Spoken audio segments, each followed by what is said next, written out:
of these external forces in New Zealand, intervention would be futile. We are getting on with the job. The Honourable David O'Connor. Thank you, Mr. Speaker. I hope you have a life jacket, Mr. Speaker, because we are drowning in crocodile tears in this House today. Mr. Speaker, the only thing the National Government has ever done for mining is stir up a hornet's nest against the mining industry when they propose, like idiots, to go and mine in Schedule 4 national parks, Mr. Speaker. Mr. Speaker, John Key has said the economy is not failing. Mr. Joyce says that the real world, the economy is growing, Mr. Speaker. Well, tell that to the IRD workers who have been made redundant. Tell that to the dock workers up and down the country in the regions. Tell that to the roading industry contractors who are starved for funding because the government's putting money into its holiday highway and little pet projects, Mr. Speaker. Mr. Speaker, tell that to the over 350 people who have lost their jobs because the government has refused to intervene and support Spring Creek Mine. Mr. Speaker, let's get a few things straight. In this document, the design pack from the Solid Energy CEO, dated the 29th of August, Mr. Speaker, the proposed new structure for Solid Energy, on page 8 it states quite clearly the drivers of the structure and the three main priorities are to, quote, maximise medium-term cash generation and value uplift consistent with our potential listing objectives from our shareholder, referred to as the mixed ownership model. It goes on, Mr. Speaker, to say that it is also a priority to prepare Solid Energy for a potential listing at some stage in 1 to 3 years. Mr. Speaker, that is what is driving the job layoffs at Spring Creek and in Solid Energy, Mr. Speaker. This government determined to push ahead with an asset sales program. Mr. Speaker, in 2 short days, a group of miners from Spring Creek sat down with local management and senior management, sat down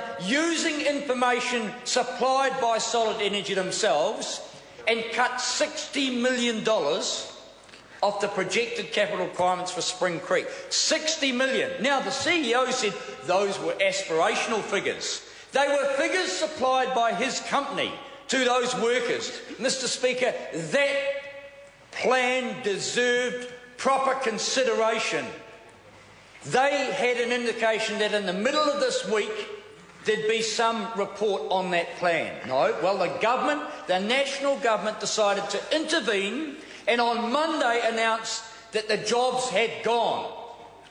Well, ministers, the same ministers who say the economy's growing, who say that the economy's not failing, tell that to the families, tell that to the wives and to the children of the 350 people who are going to be directly affected because they've lost their jobs. John Key said and promised, he's made a few of them, you know, he promised that he would lift the wages of New Zealanders to match those of Australia. What he failed to say is that he'd do it by sending everyone to Australia.